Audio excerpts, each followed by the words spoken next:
This is the Rock Cycle Puzzle Project. And if you put your puzzle pieces together correctly, it will end up looking like this. Something like, there we go. We have the igneous rocks up here, sediments down here, sedimentary rock there, metamorphic rock, and then the magma up there. Magma turns into igneous rock by cooling, and igneous rock can turn back into magma by heating. Igneous rock can turn into sediments by weathering. Sediments can turn into sedimentary rock by compacting and cementation. Sedimentary rocks can turn into metamorphic rocks by heat and pressure. Metamorphic rocks can turn into magma by heating, just like igneous rocks turn into magma by heating.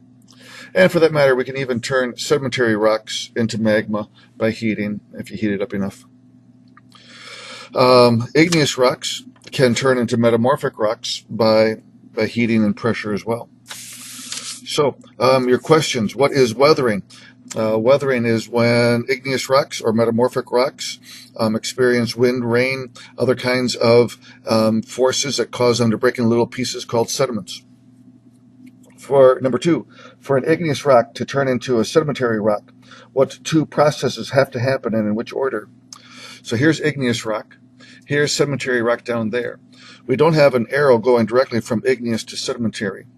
We have to go from igneous down the arrow of weathering into sediments, and then the sediments get compacted and cemented together to make sedimentary rocks. So weathering and then compacting and cementation.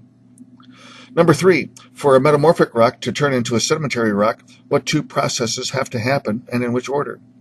So here's the metamorphic rock over there. Here's the sedimentary rock. So you first have to weather the metamorphic rock along this arrow, turn it into sediments, and then compact and cement those sediments together to make sedimentary rock. Number four, for a sedimentary rock to turn into metamorphic rock, what must happen? Here's sedimentary, here's metamorphic. There's just one arrow. It just has to experience heat and pressure. Number five, for igneous rock to turn into metamorphic rock, what must happen? Here's igneous, here's metamorphic. We just have to have heat, or maybe heat and pressure, or maybe just pressure. In this diagram, I just have heat. Number six, for a metamorphic rock to turn into a different metamorphic rock, what must happen? You just have to heat it up, maybe put it under pressure as well. Next, for a sedimentary or metamorphic rock to turn into igneous, what must happen? So here's the metamorphic.